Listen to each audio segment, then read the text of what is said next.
कोई सी भी case study in 5 चीजों के आगे नहीं टिकेगी। अप्लाई करके देख लो। हाँ जी बालकों, सुप्रभात, नमस्कार, राम राम, प्रणाम, कैसे हाल चाल? सब बढ़िया, सब मजे में, सब शानदार। केस स्टडी नाम सुन के ही डर लग जाता है, ऐसा लगता है साहब ये तो नहीं होने वाला है, चाहे कुछ भी हो जाए।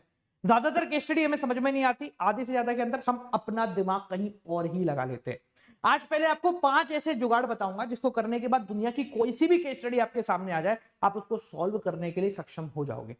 इन 5 चीजों को सुनने में थोड़ा अजीब लगेगा, पर जैसे ही अप्लाई करोगे समझ में आएगा, हाँ भाई ये बहुत तोड़ू है। साथ साथ में इन 5 चीजों को अप्लाई करके कुछ केस स्टडी मैं भी आप लोगों को सॉल्व करवा रहा हूं अभी यहीं बैठकर। ठीक है, तो चलिए समय व्यर्थ नहीं करेंगे, जल्दी से शुरू करेंगे, जल्दी नहीं जल्दी से शुरू करेंगे, क्योंकि समय बहुत कीमती है। चलिए शुरू करते हैं। केस स्टडीज सुन के ही कहीं ना कहीं डर लग रहा होगा, पर चिंता की बात नहीं है, ये 5 चीजें अप्लाई कर लो, हो जाएगा। हाँ, इन 5 चीजों को अप्लाई करने से पहले एक चीज को जरूर दिमाग में बिठाना कि इन 5 पॉइंट्स के ऊपर भरोसा रखना। सुनने में थोड़े अजीब लगेंगे, पर भरोसा रखना और सॉल्व करके देखेंगे अपन कि यार क्या पॉसिबल हो रहा है या नहीं हो रहा। सबसे पहली चीज के ऊपर आते हैं, कभी भी अगर आपको केस स्टडी शुरू करनी है तो आपका कोर्स पहले कंप्लीट होना चाहिए। 80% स्टूडेंट ये गलती कर रहे होते हैं कि वो अपना कोर्स कवर नहीं करते, बस दिमाग में एक फितूर बिठा लेते कि यार केस स्टडी है ना, हाँ तो मैं समझ जाऊंगा, हो जाएगा। अगर तुझे यही नहीं पता कि डायरेक्टिंग के एलिमेंट्स कौन कौन से हैं, तो क्वेश्चन में अगर डायरेक्टिंग के एलिमेंट्स पूछ भी लिए गए तो तू उनका जवाब क्या दे रहा होगा। तो इसलिए सबसे पहले अपना कोर्स कवर करो, भले ही ओवरव्यू की तरीके से कवर कर लो, भले ही डिटेल में कवर करो, बट एटलीस्ट 1 या 2 बार अपना कोर्स कवर करो। जिन्होंने नहीं किया, डिस्क्रिप्शन में तेरे को 5 मिनट की सीरीज का लिंक दे दूंगा, 5 मिनट में सारे चैप्टर कर, इतना ही काफी है भले केस स्टडी करने के लिए, पर वो जरूरी है। नहीं करोगे कोई भी केस स्टडी कभी सॉल्व नहीं होती। पॉइंट नंबर 2, केस स्टडी करने में हम सबसे बड़ी गलती ये करते हैं, केस स्टडी को हमेशा अपने दिमाग में एक बहुत बड़ा बैरियर बना के रखते हैं। देखो, कम्युनिकेशन बैरियर टॉपिक है ना डायरेक्टिंग का, ये बस लिखने के लिए नहीं है, ये हमारे दिमाग का एक्चुअल कीड़ा है, जिसके अंदर हमें ऐसा लगता है कि यार केस स्टडी नहीं होगी। अगर मैं आपको एक 1.5 पेज की केस स्टडी दे दूं, आपके दिमाग में कीड़ा उछल जाएगा, यार ये तो मेरे से नहीं होने वाला। बस इतनी सी गलती अगर तुमने कर दी तो आई गारंटी यू वो केस स्टडी कभी नहीं होगी, और अगर होगी भी तो बहुत ही उठपटांग सवाल आप जवाब में दे रहे होंगे, सवाल के उठपटांग जवाब दे रहे होंगे। यार एक क्लियर बात है कि अगर बिजनेस स्टडीज का एग्जाम आपको घर पे करने को दे दिया जाए ना, आई कैन गारंटी यू बहुत सारे बच्चे टॉप मार जाएंगे, क्योंकि प्रॉब्लम है उस टाइम फ्रेम के अंदर एग्जाम कवर करना, ना कि उस एग्जाम को कवर करना। क्योंकि बहुत आसान होता है केस स्टडी को सॉल्व करना अगर बहुत शांत मन से कर रहे हो तो दिमाग में केस स्टडी का कीड़ा हटाओ, क्वेश्चन देखते ही ऐसा बढ़ाओ कि हाँ ये तो हो ही जाएगा, बहुत आराम से हो जाएगा। पॉइंट नंबर 3 और सबसे जरूरी point, always start from bottom. अगर आपको केस स्टडी करनी है तो हमेशा नीचे से शुरुआत करो। मतलब क्या है सर? नीचे से शुरुआत करने का मतलब है केस स्टडी की आखिरी 2 लाइनों के अंदर आपसे एक सवाल पूछा जाता है, from the above paragraph define, बस यही आपका जवाब होगा। बेसिकली जब भी केस स्टडी करते हैं तो हमारे दिमाग में बहुत सारे आइडियाज हो रहे होते हैं, या ये प्लानिंग का होगा, क्या मार्केटिंग का होगा, क्या एडवर्टाइजमेंट से रिलेटेड है, या डायरेक्टिंग का कॉन्सेप्ट है, या फाइनेंशियल मार्केट है, या फाइनेंशियल मैनेजमेंट है। इतने सारे चैप्टर्स अगर दिमाग में चल रहे हैं तो एक ही चैप्टर का आंसर आना पॉसिबल नहीं होता। तो पहले नीचे ये देखो क्वेश्चन में पूछा क्या गया है, उससे आप 99 टाइम्स क्लियर हो जाओगे कि भैया मुझे इस पर्टिकुलर चैप्टर में से आंसर देना है। और 30-40% तो ऐसा होता है कि आप लोग डायरेक्टली उस टॉपिक पे पहुंच जाओ कि क्या पूछा गया है। ठीक है, तो हमेशा केस स्टडी को नीचे से शुरू करें। चौथा पॉइंट काफी ज्यादा जरूरी है भाई साहब, रीड विथ साइलेंट माइंड। मतलब क्या है सर? पूरी केस स्टडी को एक बार में रीड करो। ऐसा नहीं है कि ऊपर की 3 लाइनें रीड करी फिर कुछ सोचने लग गए, चौथी लाइन रीड करी फिर कहीं अलग ही दुनिया में चले गए। हमेशा केस स्टडी को एक बार या 2 बार ही बहुत शांत मन से पढ़ो। सर ये तो ज्ञान दे रहे हो, ये ज्ञान बहुत काम आता है, मैंने खुद ने अप्लाई करके देखा है। अभी तो अप्लाई करके देखेगा, यही क्वेश्चन करेंगे। पॉइंट नंबर 5 और आखिरी पॉइंट दिमाग में बिठा लेना कि जब तक आप केस स्टडी को खुद का केस समझ के नहीं करोगे आपका उत्तर नहीं आएगा। Sir what do you mean by खुद का केस? देखो, अगर मिस रीटा की बात की गई है कि उसने एक कंपनी खोली, उसने ऐसा किया वैसा किया, खुद मिस रीटा की तरह सोचने लग जाओ। राहुल की बात की है तो राहुल की तरह सोचने लग जाओ। ये सोचो कि अगर मैं कर रहा होता तो मैं यहां क्या देख रहा होता। किसी भी केस स्टडी में ये 5 पॉइंट अप्लाई कर दो, सॉल्व यूं यूं यूं हो जाएगा। मेरी बात पर भरोसा नहीं हो रहा ना? लगेगा सर ये तो बहुत कॉमन है। ये कॉमन चीज ही तो है जो हम लोग छोड़ देते हैं। अप्लाई करा के दिखाऊं? पांचों पॉइंट एक बार वापस रिवाइज करेंगे, फिर एक क्वेश्चन आपको करा के बताता हूं एंड यू विल फाइंड ये कितना आसान है। देखो भाई, सबसे पहले कोर्स कवर है क्या, टिक मार्क लगा लो। पॉइंट नंबर 2, दिमाग में केस स्टडी को लेके इजी है, अरे हो जाएगी सर। पॉइंट नंबर 3, नीचे से पढ़ेंगे ताकि आंसर आ जाएगा। पॉइंट नंबर 4, चुपचाप पढ़ रहे होंगे। And point number 5, practical application, खुद को सोच रहे होंगे। केस स्टडी सॉल्व होगी, 100% होगी, क्वेश्चन आपके सामने पुट ऑन। एक सेकंड रुक जाओ, वीडियो के बीच में डिस्टर्ब करने के लिए सॉरी, पर हाँ एक चीज आपको ध्यान रखनी है कि 23 तारीख और 24 तारीख यानी 23 मार्च 24 मार्च 12 बजे हम कंडक्ट करा रहे हैं all India mock test of business studies. Live होगा, पूरा भारत इकट्ठा आएगा और ये देखेगा कि आपकी परफॉर्मेंस कैसी है, और आप भी बाकी की परफॉर्मेंस देख सकते हैं। यानी कि लेवल ऑफ एग्जामिनेशन के साथ साथ आपकी लेवल ऑफ प्रिपरेशन आपको मिल जाएगी, दैट टू लाइव।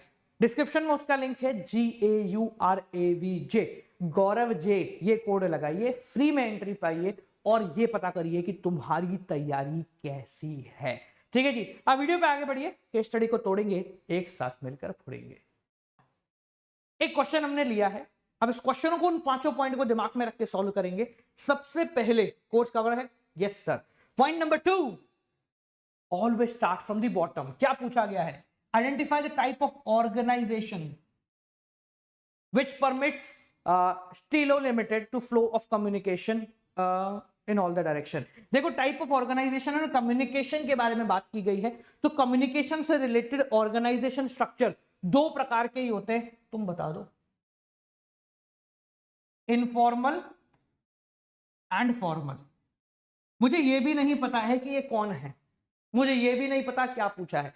इसमें टाइप ऑफ ऑर्गेनाइजेशन और कम्युनिकेशन इन दो शब्दों को जोड़ा है। तो भैया यहां पर ऑर्गेनाइजेशन का टाइप कम्युनिकेशन की फ्लो से रिलेटेड या तो आपका होता है फॉर्मल या इनफॉर्मल। तो अब दिमाग में क्लियर कर लो formal informal. State 1 advantage of this type of communication structure, ठीक है, जो ये होगा तो इसका एडवांटेज दे देंगे। स्टेट 2 वैल्यूज हो जाएगा। तो यहां पर हम क्लियर हो गए फॉर्मल इनफॉर्मल। थोड़ी सी ब्रॉड सोच को रख लेते हैं कि भाई अगर फंक्शनल आ गया तो मैं वो भी करने के लिए एक्सेप्टेबल हूं, ठीक है, और अगर डिविजनल आ गया तो मैं उसको भी बुरा नहीं मानूंगा, ठीक है। इन दोनों के अलावा ये दो भी आ गए तो भी हम चला लेंगे, पर हाँ मेरा दिमाग ऑर्गेनाइजेशन तक पहुंच चुका है। अब बिल्कुल शांत मन से मेरे साथ 1 मिनट का टाइम देना और रीड करना, तुम्हारे आंसर इन 4 में से कोई एक है। Let's think about it. मैं चुप हूं, मैं भी पढ़ रहा हूं, तुम भी पढ़ो।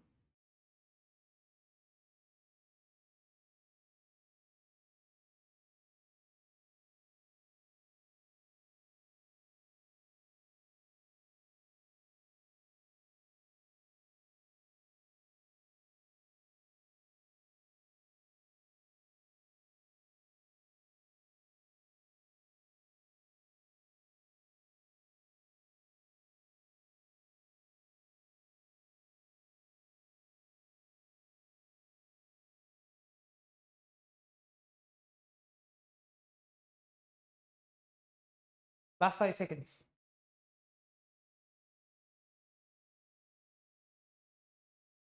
Here you go. You'll find the answer over here.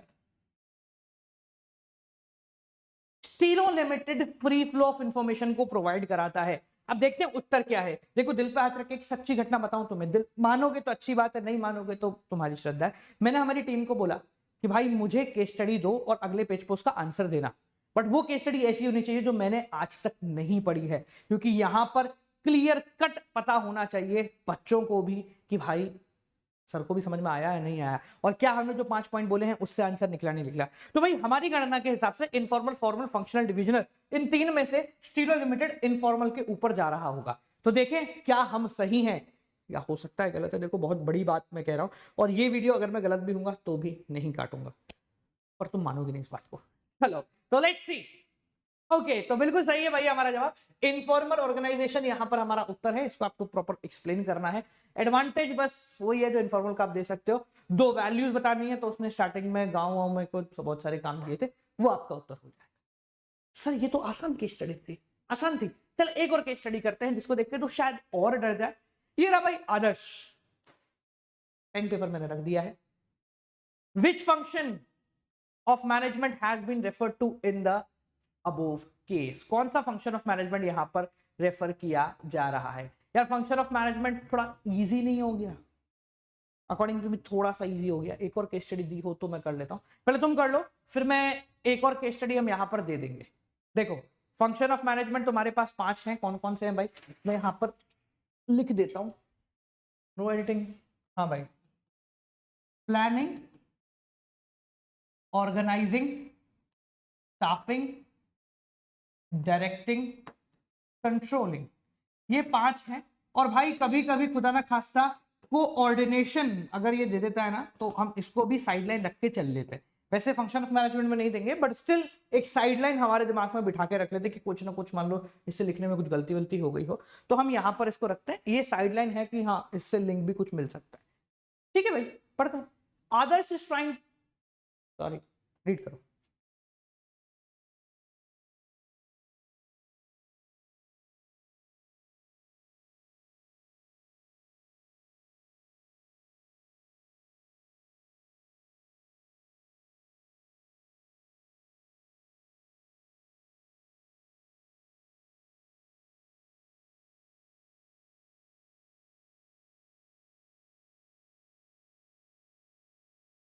Okay so यहां पर बहुत सिंपल, बहुत डायरेक्ट वे में इसने पूरा का पूरा प्रोसेस एक्सप्लेन करा है। मैं तुम्हें बता रहा हूं, देखो क्या है उत्तर, है ना। तुम क्लियर हो गया, तुम क्लियर हो ना, मैं क्या बताऊं इसमें पूरा का पूरा प्रोसेस है।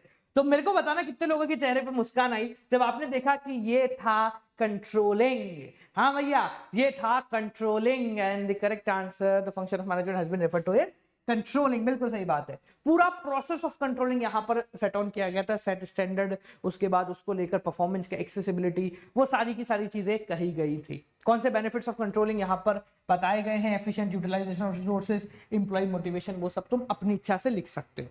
कोई दिक्कत को परेशानी, ये ट्रैक्टर जा रहा है, इसकी आवाज शायद तुम लोगों को आए, पर मैं अपनी आवाज तेज कर रहा हूं तो शायद नहीं भी आए। चलिए एक आखिरी क्वेश्चन करते हैं, बहुत बड़ा है सर, ये तो देखते डर जाते हैं।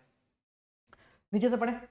Identify the various factors affecting price determination in the above case। तो क्या इस क्वेश्चन को पढ़ने से पहले तुम क्लियर हो गए कि तुम्हारे पास क्या आने वाला, शायद नहीं दिख रहा ना, एक सेकंड को।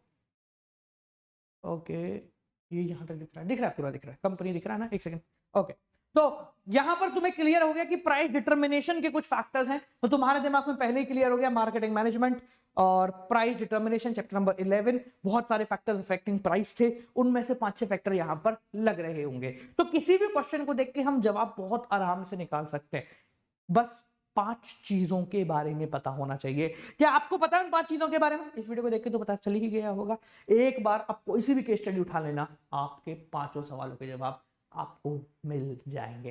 ठीक है जी, तो चलिए मिलते हैं आप लोगों से अगली वीडियो के साथ। जिन लोगों ने अब तक एमसीक्यू टेस्ट नहीं किया है, तो भाई कल 12 बजे हम लोग एमसीक्यू टेस्ट कर रहे होंगे 23 तारीख को, और परसों यानी 24 तारीख को भी हम लोग एमसीक्यू टेस्ट कर रहे होंगे। लाइव होगा, ऑल इंडिया मॉक टेस्ट होगा, बिजनेस स्टडीज का सबको देना है, ताबड़तोड़ तरीके से देना है। मिलते हैं आप लोगों से अगली वीडियो के साथ। कोई दिक्कत परेशानी हो तो जरूर बताएं।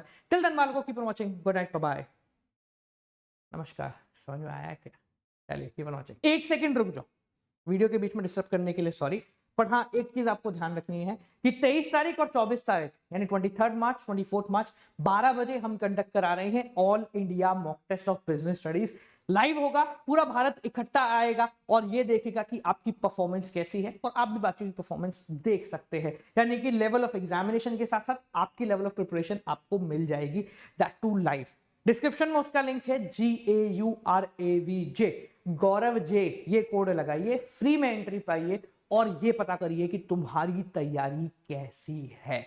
ठीक है जी, अब वीडियो पे आगे बढ़िए, केस स्टडी को तोड़ेंगे, एक साथ मिलकर फोड़ेंगे।